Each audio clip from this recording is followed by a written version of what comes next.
Buenos días, queridos hermanos. Buenos días tengan todos ustedes.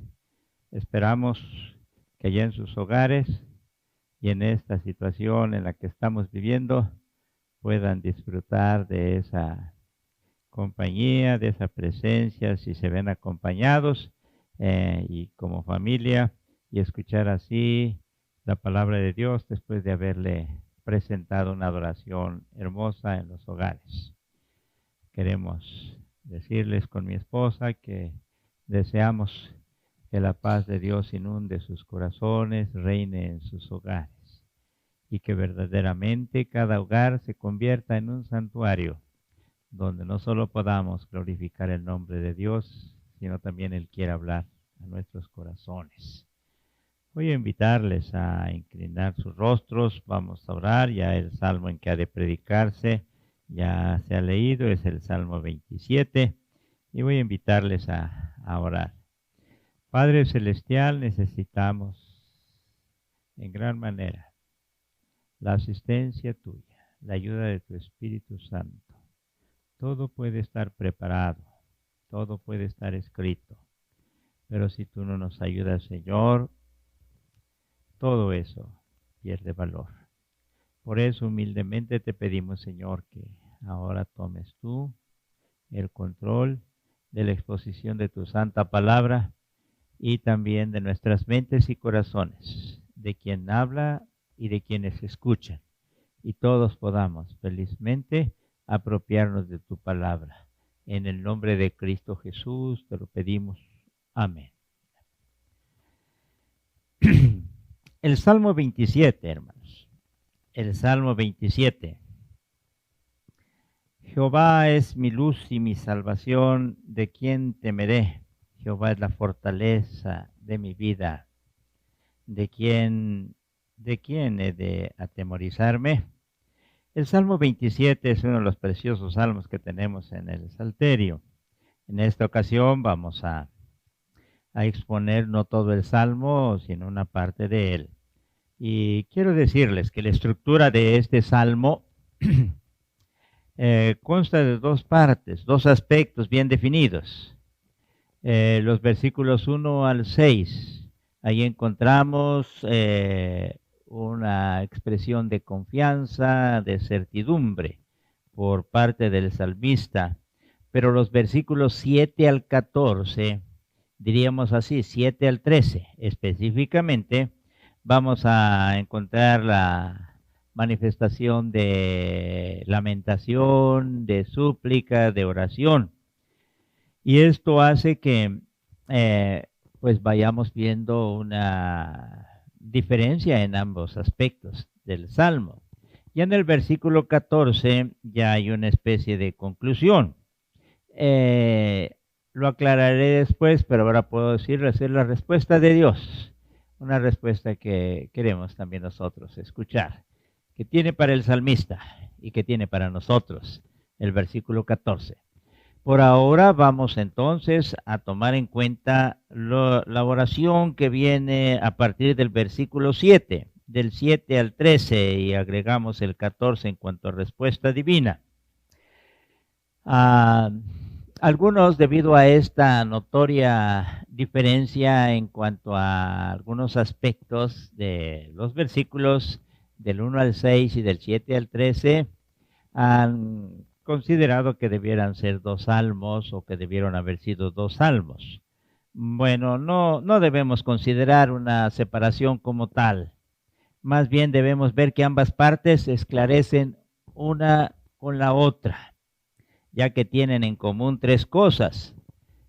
Primero, el peligro que amenaza al salmista por obra de enemigos malvados. En segundo lugar, una confianza ilimitada en Dios. Y eso aparece en las dos porciones. Y también aparece en estas dos en estas dos porciones o aspectos del Salmo, un vivo anhelo de hallarse en la casa de Dios. Y aprovecho para aclarar lo siguiente. La primera parte de los versículos 1 al 6 es de alguien que está lejos del santuario, como decíamos en el Salmo 42. Lejos del santuario y deseando estar ahí, por eso intensamente expresa lo siguiente: una cosa he demandado a Jehová, esta buscaré, que esté yo en la casa de Jehová. Así, todos los días de mi vida, para contemplar la hermosura de Jehová y para inquirir en su templo. Sí, hay un anhelo intenso, pero no está ahí, no está en el templo. Eso mismo nos dice que no está en el templo, no está en Jerusalén. Pero también el versículo 7 en adelante es un salmo que se expresa ya dentro del templo. Y si vemos este proceso de alguien que quiere estar en el templo, después tiene la oportunidad, la dicha de estar en el templo. Y ahí expone estos versículos del 7 al 13. Alguien puede decir, pero ¿por qué nos atrevemos a asegurar? Bueno, porque el anhelo del salmista es estar en el templo. Y del 7 al 13, estos versículos tienen una estructura que los especialistas, en sus análisis tan especiales que hacen, pues lo consideran como literariamente, como un cántico de oración. Eso que se acostumbraba a hacer en el santuario. Alguna vez vamos a explicar más esto, lo hemos explicado los días miércoles, un cántico de oración. Por eso, al ser un cántico de oración, pues es algo que se hace en el santuario. Bien, así es que la oración que viene del 7 en adelante es algo que se expresa dentro del templo. Vamos a considerar entonces la segunda fase de este salmo. Si alguien estuviera interesado, como les decía la vez pasada, pero pues o tal vez quede para una ocasión futura y ya se les dé completo, este salmo lo tenemos ya escrito en cinco páginas. En 5 páginas. Hoy vamos a considerarnos las 5 para que no se me asusten, sino aproximadamente 3. Las 2 primeras las dejamos por ahí pendientes. Pero está escrito todo el mensaje, todos los mensajes están escritos, hermanos. Y los tenemos guardados para después tal vez hacer un trabajo especial en esto. Ya luego veremos. Versículo 7, vamos. Y voy a pedirles que ustedes tengan ahí a la mano su Biblia. Dice así, versículo 7. Es una hermosa oración que la tendremos en el libro de oración. Como un agregado a lo que tenemos ya del libro de oración, estas oraciones van a agregarse también en el futuro. Esta es una de ellas. Oye, oh Jehová, mi voz con que a ti clamo. Ten misericordia de mí y respóndeme. Inicia esta oración. Mi corazón ha dicho de ti, buscad mi rostro, tu rostro buscaré, oh Jehová. No escondas tu rostro de mí, no apartes con ira a tu siervo. Mi ayuda has sido. No me dejes ni me desampares, Dios de mi salvación. Aunque mi padre y mi madre me dejaran, con todo Jehová me recogerá. O como se traduce de una manera muy intensa, me recibirá en sus brazos. Bien, esta es una hermosa oración, hermanos. Una oración que debemos tenerla en nuestra mente y corazón y usarlas en determinados momentos, como en esta ocasión, en la que estamos viviendo. Oye, oh Jehová, mi voz con que a ti clamo. Sí. Ten misericordia de mí y respóndeme. El salmista que se halla en el santuario, como decíamos, es alguien que comienza una oración de súplica y lo hace de una manera tal que ya está impregnado de una confianza. Confianza que ha manifestado ya en los versículos anteriores, del 1 al 6, y que ahora aflora con más claridad todavía. Con alta voz, ora pidiendo ser escuchado y suplica ardientemente misericordia y respuesta a su petición. Toda la plegaria, hermanos, toda la plegaria que sigue a continuación está caracterizada por la confianza, así, expresada de una manera muy clara que espero que nos sirva también a nosotros para ser partícipes de una confianza así. El versículo 8, dice lo siguiente: mi corazón ha dicho de ti, buscad mi rostro.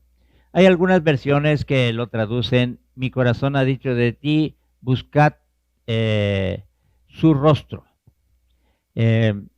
Y ambas hay una explicación y espero darlo brevemente. Si hay dudas, pues tal vez algún rato podamos platicar al respecto.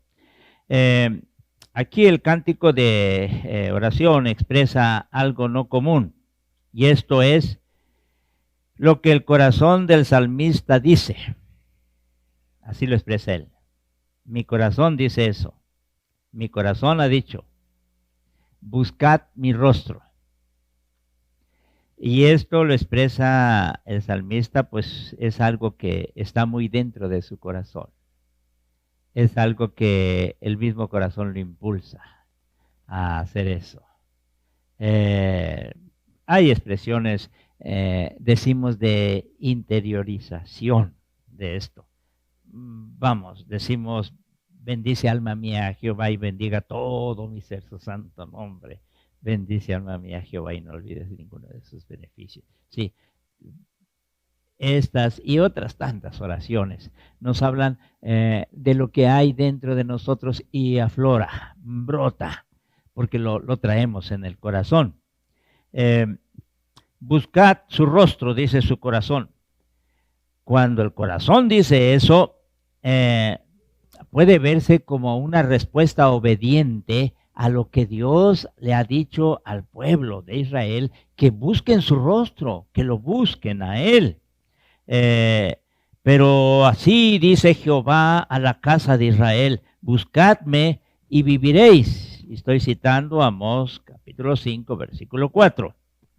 Así lo expresa uno de los salmos que más tiene que ver con el templo. Acuérdense ustedes, el Salmo 24, versículo 6. Tal es ¿cómo dice? Tal es la generación de los que le buscan, de los que buscan tu rostro. Oh, Dios, sí, ahí aparece de una manera bastante clara. De los que buscan tu rostro, oh Dios de Jacob. Ahora, esta expresión que se manifiesta en el corazón del salmista, buscad mi rostro, o buscad su rostro, como podemos traducirlo y sería más accesible. Bueno, para comprensión, buscad su rostro. Esto es lo que dice nuestro corazón. Es algo que sale de lo profundo del corazón. Perdón. El llamamiento encarecido para que se busque el rostro de Jehová o de Dios en todas las aflicciones debió haber desempeñado un papel importantísimo en el pueblo de Dios, en el pueblo de Israel. El hecho de que Dios mismo llame para que sea buscado, y el hecho de que Dios mismo diga que al buscársele, Él va a atender esas plegarias, bueno, es algo que a Israel le ha de haber impregnado en su mente y su corazón. Dice el Salmo 50:15, e invócame en el día de la angustia, te libraré y tú me honrarás.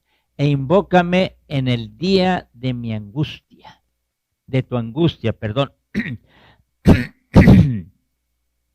O en el día de la angustia, te libraré y tú me honrarás. Así dice el salmista, así dice Dios, así dice el Salmo 51:15. Esto hace entonces que los israelitas tuvieran muy en cuenta este llamado de Dios. El versículo 8. Mi corazón ha dicho de ti, buscad mi rostro, tu rostro buscaré, oh Jehová. El orante, siguiendo el llamamiento y la invitación que hace Dios para que se busque su rostro, entonces procede a buscar ese rostro. Invoca a Dios, tu rostro buscaré, oh Jehová, tu rostro buscaré. Ahora, ¿qué significa buscar el rostro? Bueno, equivale a visitar a una persona. Hay algunos ejemplos, uno de ellos es cuando la reina de Sabá busca a Salomón. Toda la tierra procuraba ver la cara de Salomón para oír la sabiduría que Dios había puesto en su corazón, dice el primer libro de los Reyes, capítulo 10, versículo 24. Toda la tierra procuraba ver la cara de Salomón, ese es buscar el rostro. Para eso, entonces, implica un movimiento, una iniciativa de parte de quien quiere hacer eso. Yo creo que podemos decir que hoy nos encontramos en esa intensa búsqueda del rostro de Dios. Y en obediencia al llamado que Dios nos hace de buscar su rostro, respondemos como el salmista: tu rostro buscaré, tu rostro buscaré. Y espero, hermanos, que en estas situaciones y en toda nuestra vida, pero vamos, de manera especial ahora, sea algo que esté en nuestras mentes y corazones, buscar el rostro de Dios, tu rostro buscaré. Pero viene el versículo 9, hermanos, y espero que esto quede claro, porque esto he estado insistiendo también. Dice, no escondas tu rostro de mí. Sí. No apartes con ira a tu siervo, pero la primera, no escondas tu rostro de mí. Queridos hermanos, no estamos en un estudio, ni estamos en el templo, ahí sería muy propio, pero ahorita no. Pero basta decirles, si el salmista está diciendo en este versículo 9, no escondas tu rostro de mí, esto quiere decir que hay la posibilidad de que Dios esconda su rostro. Y lo dice el salmista. Ahora, si él está suplicando eso, que Dios no esconda su rostro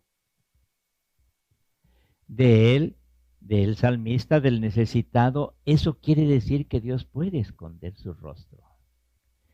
Y ante esto quiero pues decirles lo siguiente, hermanos, y con todo respeto, pero también con todo amor, porque esa es mi función.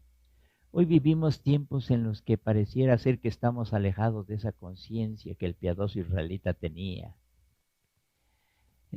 Una conciencia que tiene que ver con el que Dios pueda esconder su rostro, el que Dios pueda actuar de esa manera.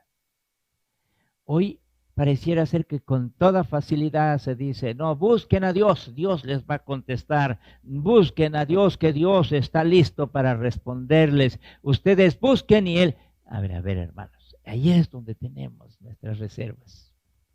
Y lamento que se atrevan muchos a hablar, tomando algunos textos bíblicos y violentando la interpretación correcta de la palabra. No, hermanos, no, hermanos. Si una súplica debe haber en ustedes y en mí, es que Dios no esconda su rostro. Porque puede esconderlo.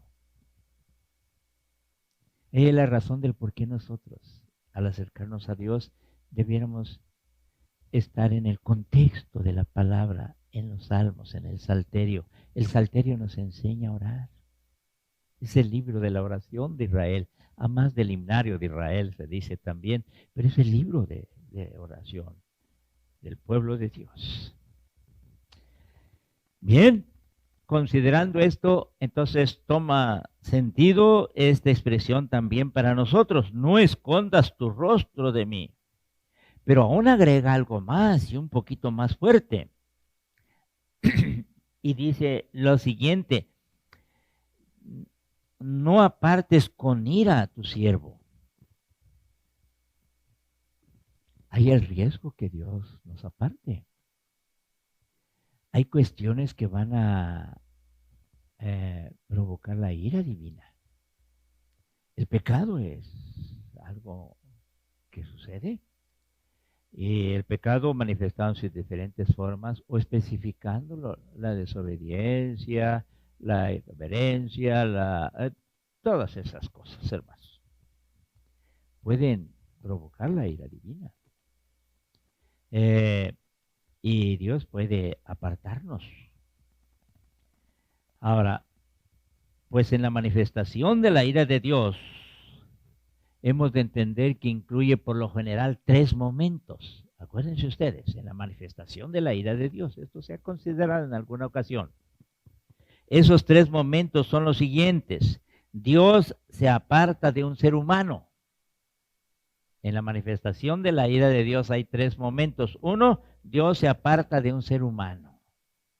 Se aleja o lo aleja. ¿Sí? 2, Dios se olvida de la persona. Se olvida de la persona. Y es posible que en casi todos los casos cuando se dice que se acordó Jehová, ya sea en el diluvio, ya sea en Egipto, cuando dice eso, bueno, es que Dios ha pasado un tiempo de olvido para la humanidad, en el caso del diluvio, para el pueblo de Israel, allá en Egipto, sí. Por eso es que en la segunda manifestación de la ira divina es el olvido. Dios olvida.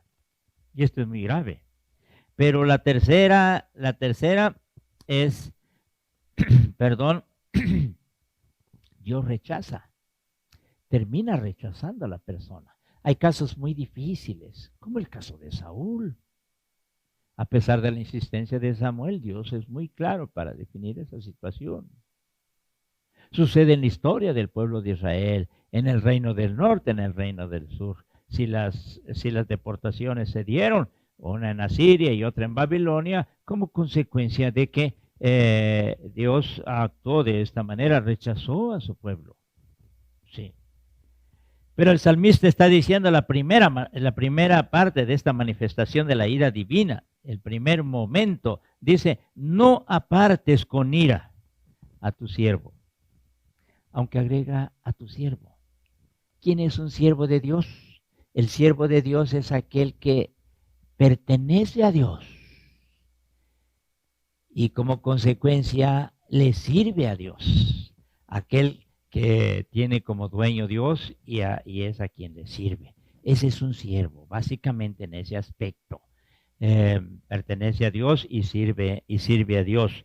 Dice, no apartes con ira a tu siervo. Y es alguien, hermanos, es alguien que se ha consagrado a Dios.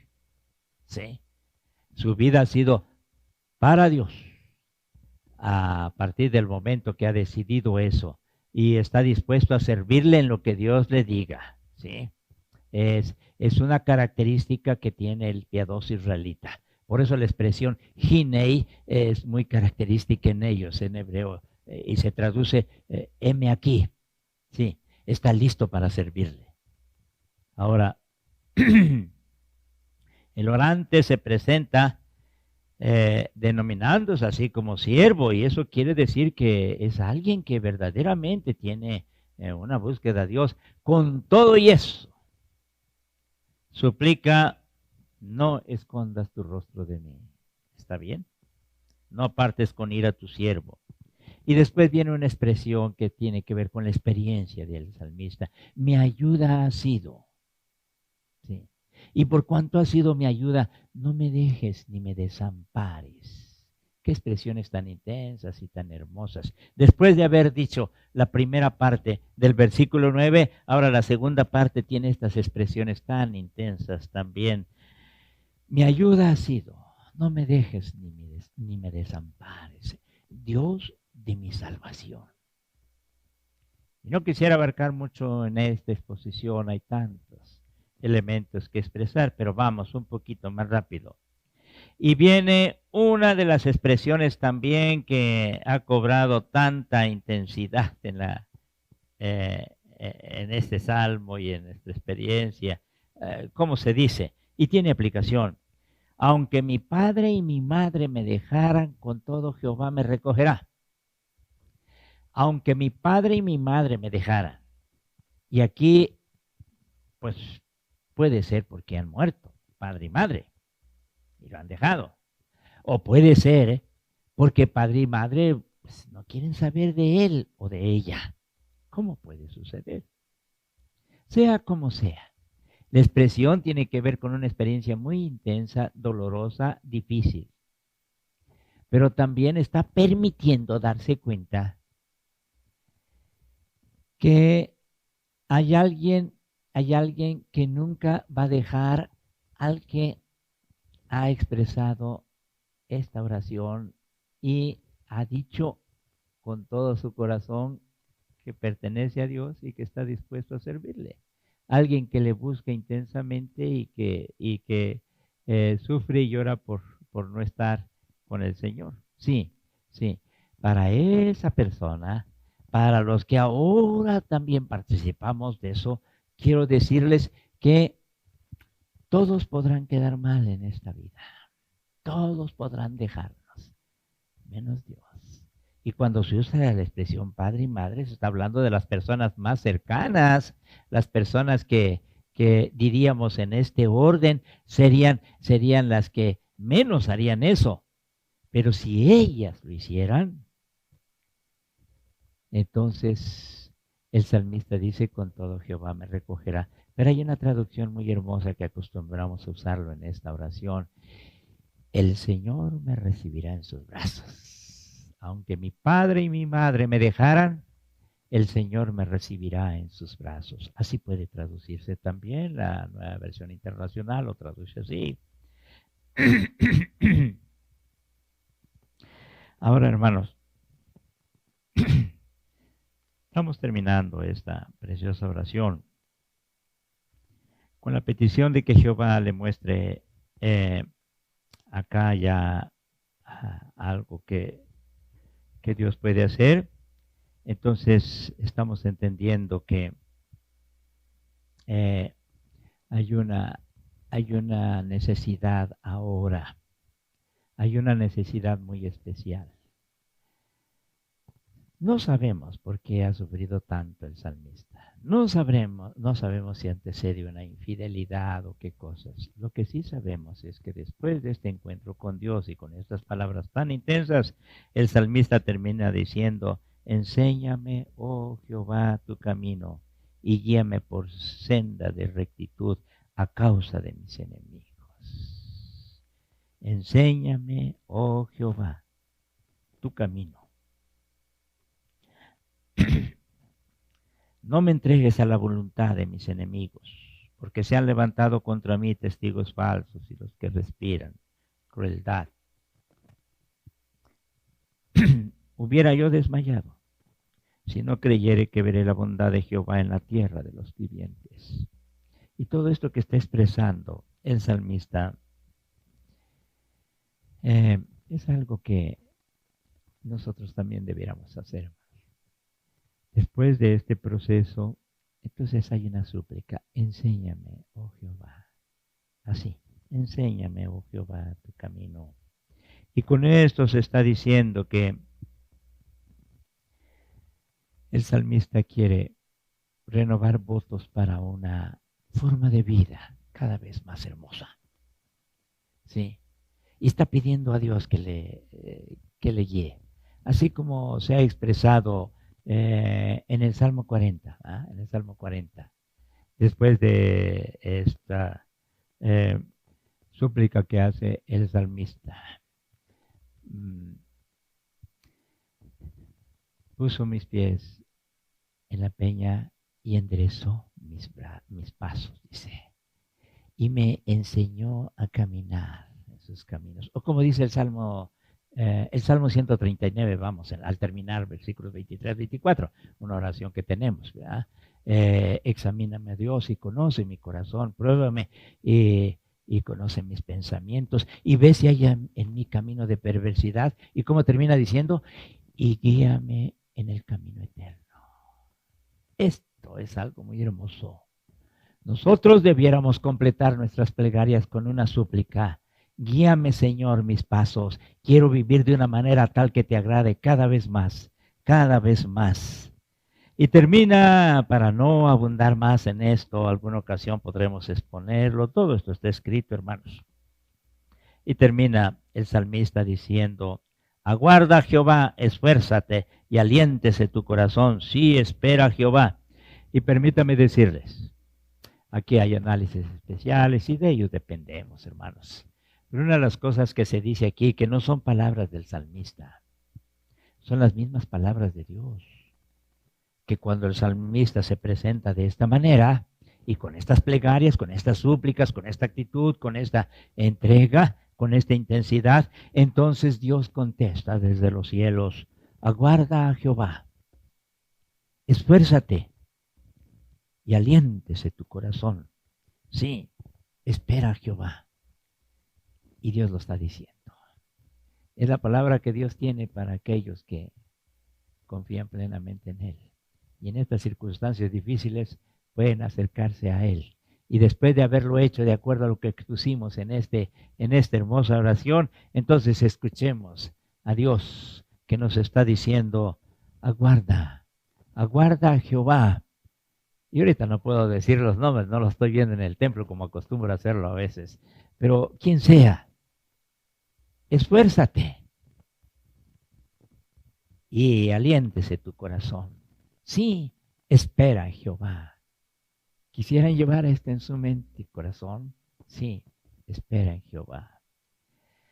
Padre Celestial, gracias te damos porque tú mismo nos animas, nos ayudas. Venimos ante ti como pobres necesitados y con intensidad abrimos nuestros ojos y clamamos a ti. Abrimos nuestros ojos para verte, Señor, y nuestro corazón para decirte cuánto te necesitamos.